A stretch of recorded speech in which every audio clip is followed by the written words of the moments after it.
This is way worse than we thought. Poor performances from these players and overall team has had major implications throughout the season. Fans are upset. Let's talk about it. Hi, welcome back to another episode of Padres Digest with your host, Andrew. Today we're talking about Game 2. Sorry for the late video. Like I said earlier, I had to work today, so I couldn't make a video. But now we are here. So before we get into the game today, stick around to the end of the video because we do have some post-game fan reactions where I get you guys, the fans, involved. Post on Twitter, post on the subreddit, maybe you'll be featured on the channel. And as always, please subscribe.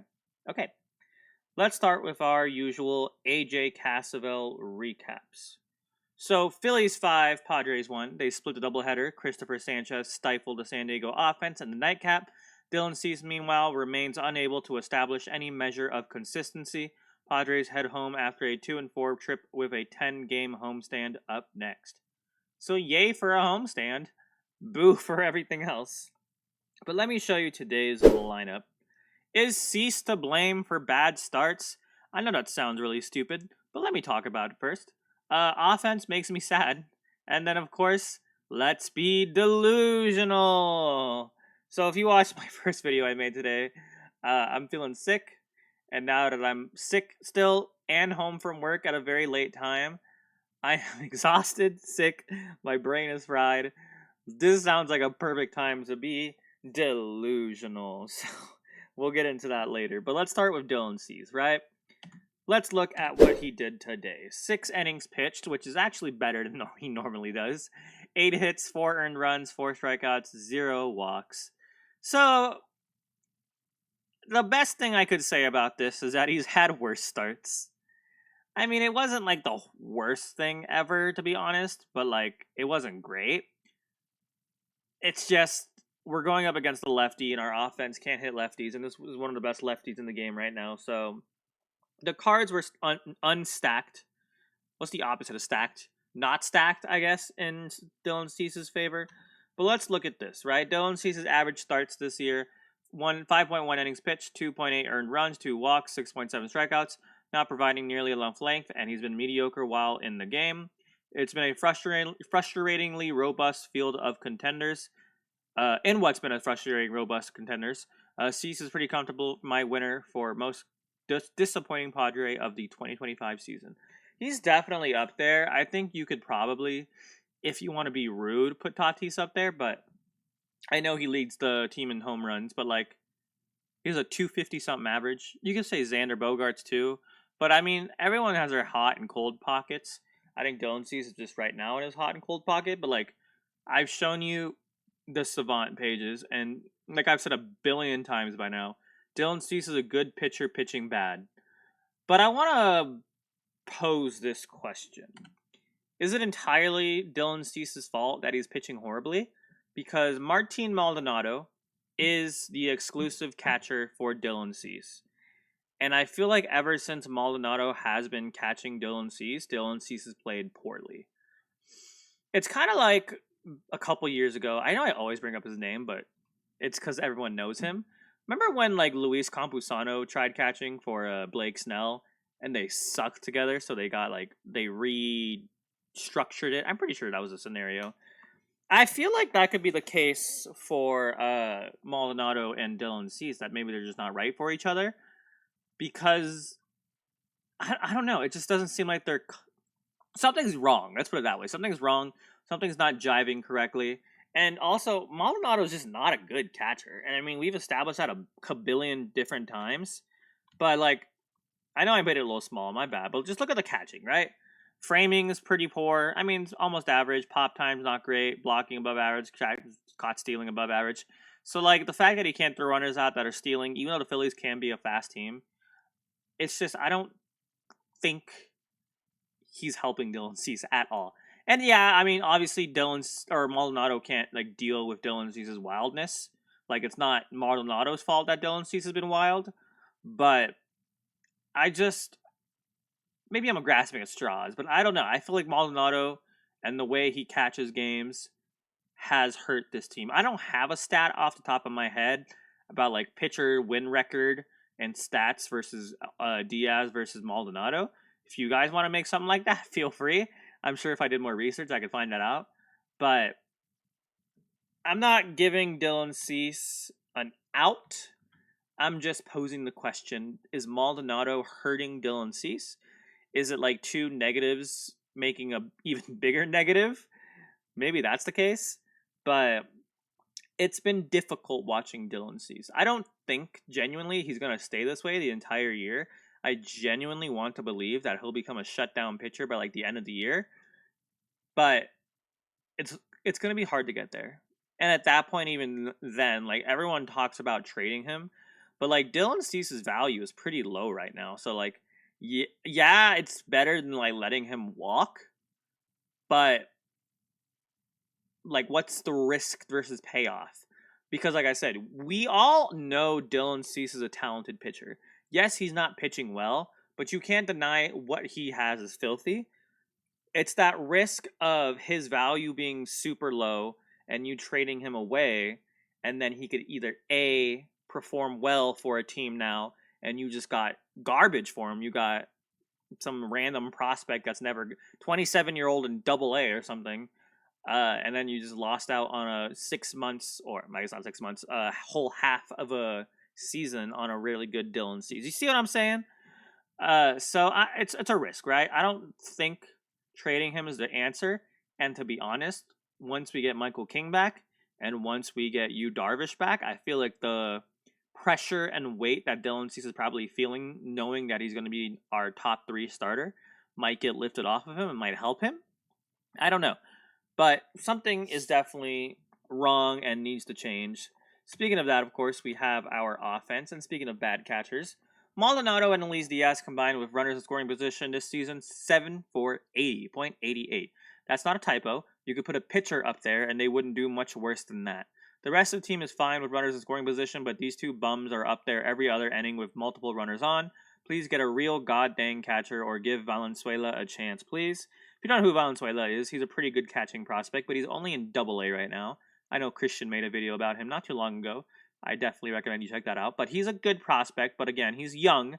He's like, if we wanted to, it'd be like the same scenario if we wanted to call up Ethan Salas. Yes, I know he's injured, but like my point being is that he would be like that kind of level of talent. So I don't think he's the answer. I still, like, I made a video, I think it was yesterday. Yeah. Well, for you guys, 2 days ago. About how Campusano, we should at least try to give him another start, even though he hasn't been good. So, yeah, I made a comment, I think it was last video, about why, like, AJ Preller's mindset of bringing in Diaz and Maldonado instead of, like, getting a real catcher. And I feel like Preller's plan was that Campusano, well, obviously it was a risk, right? But I feel like he was banking on Campusano figuring it out and, like, becoming the starter everyday catcher. And then he used Diaz and Maldonado to like fight for the final spot. But once he realized Campusano sucks still, he was basically forced with both plan Bs instead of the one plan A. You know what I mean? So yeah, I think that's where he screwed himself. It was a risk that did not work out, but like I kind of get the vision of what he was going for, but it just again obviously did not work out. But just like our offense, not working out right now. I mean, Tatis did have 2 hits. That's cool. I know Merrill had the RBI. Machado did not look great, but congratulations on the All-Star game. Arraez didn't look great. Bogaerts, I mean, wasn't even that great today. One thing I want to point out about Merrill, though, you can see him trying to work on his plate discipline. Like, I don't know if I mentioned this last game, but he had, like, 3 walks last game. And, like, Jackson Merrill himself says how much he hates walking. So, I'm actually happy to see Jackson Merrill walk. Get that OBP on, up. Because, you know, like in Moneyball, we don't care if they get a hit or if they get a walk as long as they get on base. Iglesias had some good at-bats today, except for the final at-bat. Well, I mean, it was, but then, like, you watched the... Well, he got screwed on one, right, with the inside sinker. And then that one final pitch of the game was, like, right down the middle, and he struck out on it.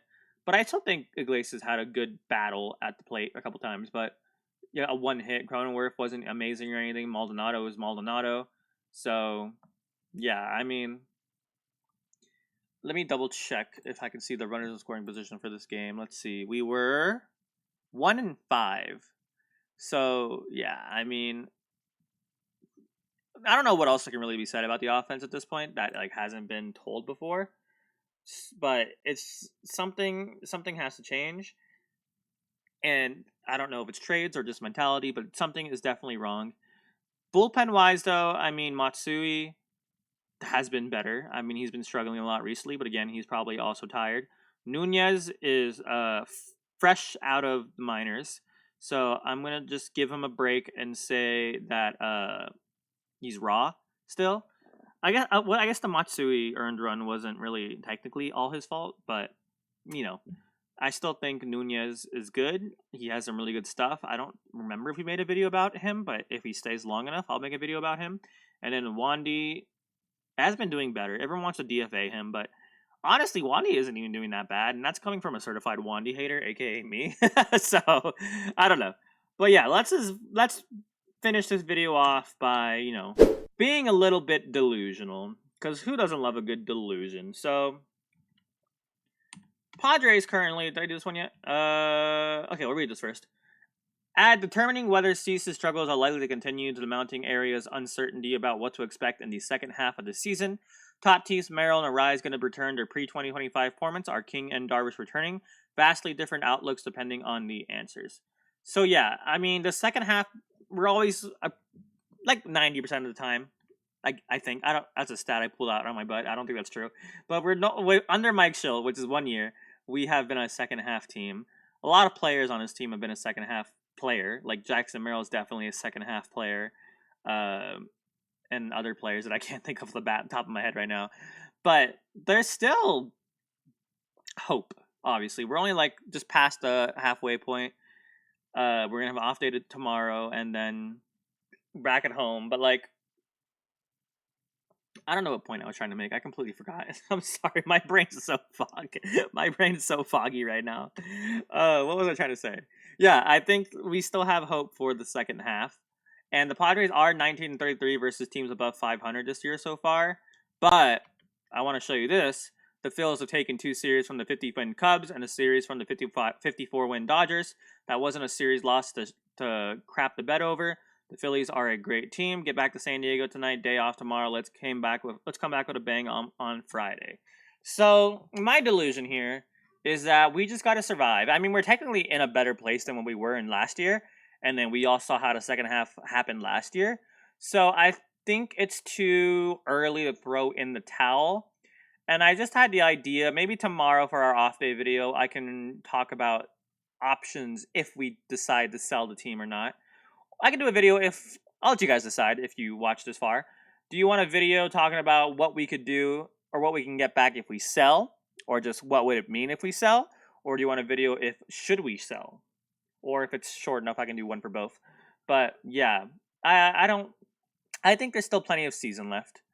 I think we have to hope and believe in the entire organization, but just the fact that we are a better second half team. So let's not throw in the towel yet. I know everything looks bad, but let's KTF, keep the faith, and let's talk about our Friar Fateful feed. Yes, I'm delusional. I can't help it. Some team is going to massively overpay for Dylan Cease this winter. Padres won't be some team. I hope not, at least. I like you, Dylan Cease. And unless you become a Cy Young pitcher in the second half, I don't want to re-sign you. You're too expensive for the kind of pitcher we're getting. Best part about Cease this season is Padres didn't extend him beforehand. I mean, I would have rather Michael King any day of the week, but yeah. The record for today says 1-1, but it felt worse outside of several runs gifted by a rookie pitcher. The offense continues to sleep, praying for better performances in his long homestand. Otherwise, it's going to be a bunch of nights of 40,000 bored and sad San Diegans in a row. Yeah, things are looking bad, but things could be looking worse. I mean, there's a lot of teams right now that are looking horrible. The Giants, the Mets. So we're not the only miserable team outside right now. I mean, we're playing the Rangers tomorrow, and they look pretty miserable. They're like half 500. So yeah, we're playing Kumar Rocker, who has a 6.13 ERA. So we are projected 61% to win that game. So hopefully, did I say tomorrow? Friday will be a good game. 7-4. Yeah. Oh, on 4th of July too. So yeah, thank you guys so much for watching. Sorry for the kind of long video. Sorry for my delusionalness. How do you feel about my delusionalness? Do you agree with my delusions, or do you think we should sell? How do you feel about Cease? I know I ask this all the time, but I know most of you guys are hating him. But the people who do love him, why do you love him? And then, do you think it's Cease's fault that Maldonado sucks? Or is it Maldonado's fault that Dylan Cease sucks? You know what I mean. But yeah, thank you guys so much for watching. Have a fantastic rest of your night, or day, I guess. Please subscribe and go Padres. Thank you for watching. Goodbye.